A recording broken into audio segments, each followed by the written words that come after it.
Welcome back to part 2 of how to create a Heroclix 3D map. Today I'm going to be teaching you guys step by step how I created the surfaces to my Heroclix 3D map, just like I talked about in part 1. If you have not seen part 1 yet, be sure to click on the video description below.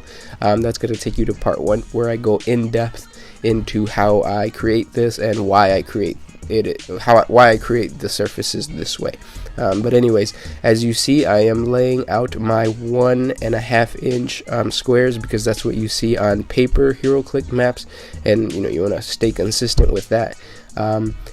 I am making sure to go over each line with the pencil at least twice to really make sure to put that indent in the surface. So when I paint over it, the crevice captures the paint and makes it darker than the rest of the surface, and of course making it visible, because that's the purpose, to make the lines visible. Now what I'm doing is I'm adding some Elmer's glue, PVA glue, down on the surface, and I'm spreading it out with a brush to make sure to coat the entire surface. I add my sand, and then I go over the brush, or over the sand with a brush. I like to do this. There's no need to go over the sand again with the brush, but I like to do this because I feel like it sticks the sand onto the surface a whole lot better. And now of course I'm painting the entire surface brown. I'm taking that same brown and mixing it with white to create the highlight color. The highlight color is very important because that's going to make your surface look like it has a cool texture to it. Dry brushing. So dry brushing means you just take that color and then you get a little bit of it on your brush, and then you just brush it onto the surface. So you're not adding an entire coat, you're just almost not even painting anything on there.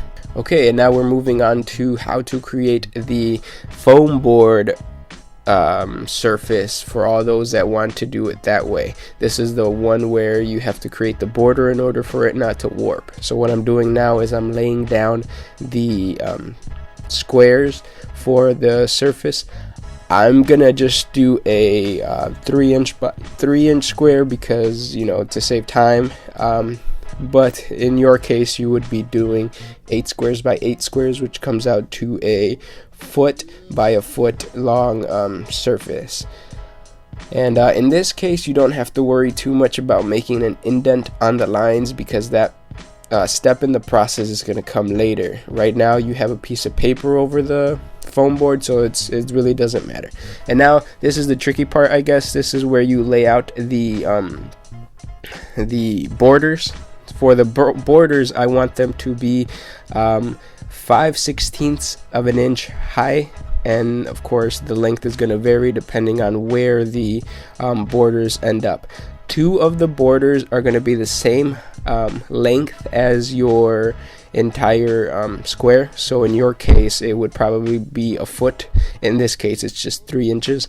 And then what I did I measured the width of the foam board. In this case it's 3/16 of an inch, and for 3 of the border pieces I subtracted 6/16 of an inch, because that's what's going to be needed for 3 of the pieces. And then on the other border piece I made sure to subtract 9/16 of an inch, and then I halved what was left, because that's going to be inside ribs. Now that I have all that, I cut holes inside the edges of the surface and of course the borders. This is where the toothpicks are going to go through. If you don't cut holes into the surface beforehand with a knife, the toothpicks are not going to be strong enough to pierce through the paper. So make sure to do that, and then you just start laying the pieces out. So the 3 inch or the longer pieces are going to go on the edge, followed by the second largest pieces, and then you just make sure to push them in with a toothpick like you see me doing, and then of course add glue to it, because that's just going to strengthen the bond between the surfaces. And then once I have that, I made sure to attach the top surface to the actual borders.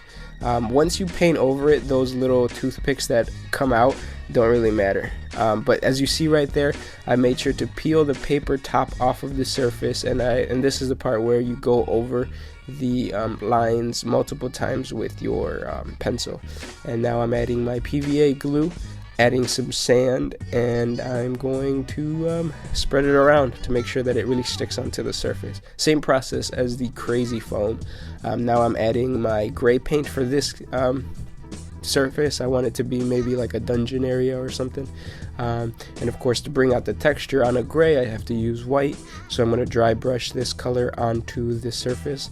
And again, dry brushing is when you barely have any paint on the brush and you coat the surface, not getting a full coat, but just getting the details of the surface.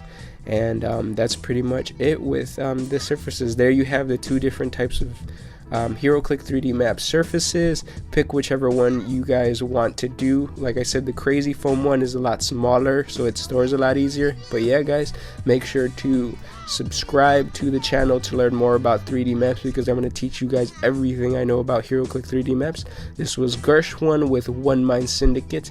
Oh, and if you guys get a chance, be sure to walk on over to our Patreon page and support us. It's real simple. It's just $1 and it helps us make more videos. Thank you guys so much. This was Gursh one with One Mind Syndicate signing out.